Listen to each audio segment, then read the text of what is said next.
We'll start with you, Gabe. What did you see from the Knicks in round one that surprised you or that you really liked that you saw from them against the Cavs? Physicality in the big men. I think that was the whole tale of the series.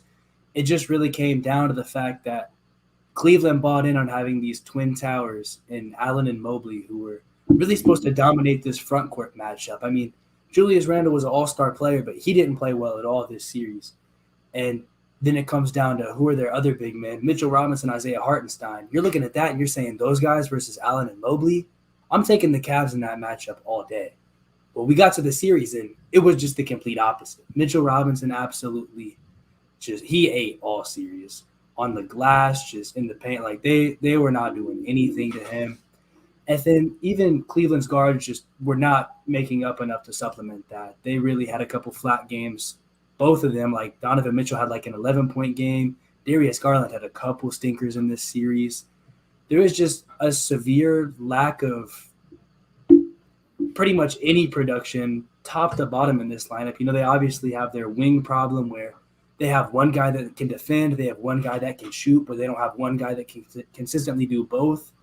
There's just so many things that were not clicking on offense, on defense, and the Knicks just thoroughly outplayed them. They just played steady the whole time. Jalen Brunson really showed out in this series and was the best player on the floor for most of it. And when that guy's a steady point guard is running the show, they just look more consistent across the board than Cleveland did. You took my point. I was going to say Jalen Brunson was the best player on the floor. And I think that surprised me the most because you look at Donovan Mitchell, we always regard him as somebody who is a very good playoff performer.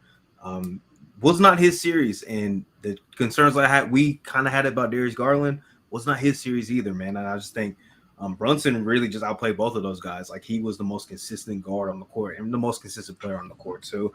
But like Gabe alluded to, like the physicality of Robinson, even though Randall didn't play great, he was still hitting the boards pretty heavy, before he got hurt.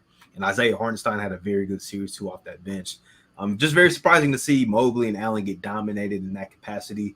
I seen like Mobley being able to get overpowered a lot, but not really Allen. And the fact he said the lights was too bright just kind of showed like, maybe he wasn't ready for that level of competition and that level of physicality in the postseason. So I'm impressive by the Knicks to get it done in 5 games because, we all thought this was like a 6-7 game series and it was more of a toss-up than anything. So very impressive win, and it raises maybe a little bit of concern for Cleveland moving forward just with this current core and maybe the changes that they'll have to make in the offseason. Yeah, well, I'll touch on that momentarily, but I'll start with the Knicks. Like you guys alluded to, Mitchell Robinson was the guy in this series. He was undisputedly the best big in the series. And as we talked about before, when you're starting 2 bigs and you don't have one of the best bigs on the floor, it's usually going to be a problem. And you guys touched on it all. Donovan Mitchell was up and down, was really poor to end the series. Darius Garland was up and down. There just wasn't a lot of consistency from Cleveland other than the fact that they were inconsistent and they didn't have good wing play. And that was the concern heading into this Cavs-Knicks series, and that was indeed what happened, alongside the fact that their bigs were a lot worse than expected. So it was always going to be an uphill battle for them. But the Knicks showed that they are definitely built to have some level of success in the postseason. Is that going on to make a conference finals? Is it going on to make an NBA finals? Probably not, but they're definitely at least at a level where they can get out of a first round because Jalen Brunson is so good, especially if RJ Barrett can continue to play as well as he did post the first 2 games of the series. He played really well on the offensive end and had some good moments on the defensive end. And for a team that can rebound the ball so well on the offensive glass, getting those extra possessions, especially in the postseason, just becomes that much more valuable.